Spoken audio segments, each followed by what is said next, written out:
Now, what I'm showing you here is the overall inventory available versus the sales. Now, what I've done here is I've divided up until we get to a million. I've gone every 50,000. I start at 150,000, actually 0 to 149,000, and then I would go from 150 to 199,000, and I go every 50,000 until we get to a million, and then I go every 100,000 up to 1.5 million and up from there. And as you can see, when we look at the inventory levels, the dark bars are the sold properties in April, and the light bars are the what's available currently mid-May. Now you can see here that when we go to the lower group here, this is condos and single family combined, and we've got actually got in this $350,000 to $400,000 price group, we actually have more sales last month than we currently have available. And as you can see on the top end here, we've got way more available homes. We have only 10% of the homes have sold that are over 1.5 million. Now let's break this down a little bit further. I'm going to look at just single family by itself.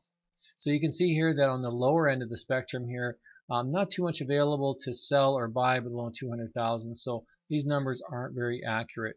But when we get to 200 to 250, we see that we sold 11 homes in May, 11 homes in April, and we actually only have 5 available currently.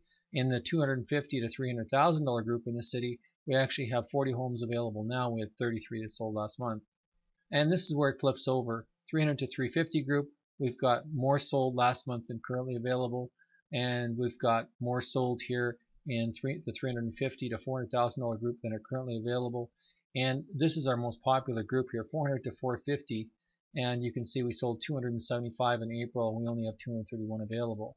And then we flip over a little bit here at the $400,000 to $500,000 group. We have more available than we have sold, and then so that's not as hot a group as the group before. And then it's for some reason between 500 and 550, we actually have more sales than we have active listings for April to May. And then after that, we actually have a lot of inventory. So the people that have the higher end homes are wondering, hey, everyone says it's a great hot market, but you know what? For the people that are in the hot group, in up to this even $550,000 group, that's a pretty hot market.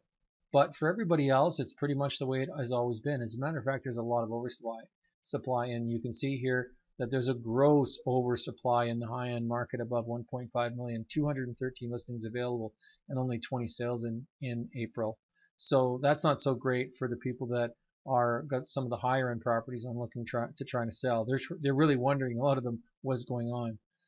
Now, if we look at condos, similar story, but we've got a lot more oversupply of condos than we. When we look at condos, we have a very dissimilar situation here. So we have no part where the sales exceed the amount of listings that are available. As a matter of fact, in this particular group here, we've got a fair amount more available in the 200 to 250 than sold in April. But these numbers, although they're small and they look short on the graph, one sale in $750,000 group, 750 to 800, one sale in April, and 12 currently available. So there's 1/12, and then over 1.5 million, 32 available and one sold last month. So the sales numbers all the way along here are really, really low, and we have multipliers 5 times more available or more. So really the high-end market isn't looking so good up here as well. And it's a good time for buyers to buy condos, especially. But for single family, as you can see, there's certain parts where you better buy quick because there's not much available. And then as you go up in price, you've got your pick. We had our house on the market last year for about 6 months, right, Bruce? Correct.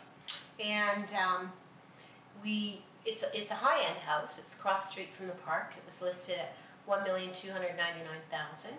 And we just really didn't get any offers or any traction on the house, and we couldn't figure out why.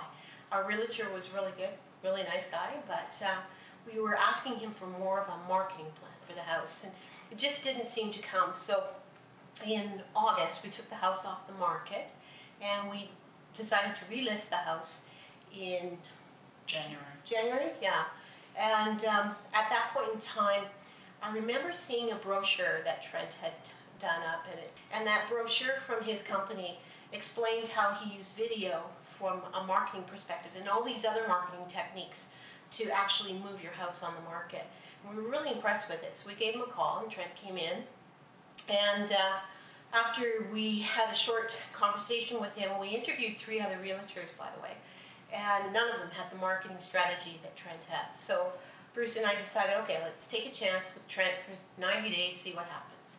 We listed it for the same amount of money, $1,299,000, and luckily within 36 hours, amazing actually, our house sold at $1,250,000, and we were really happy.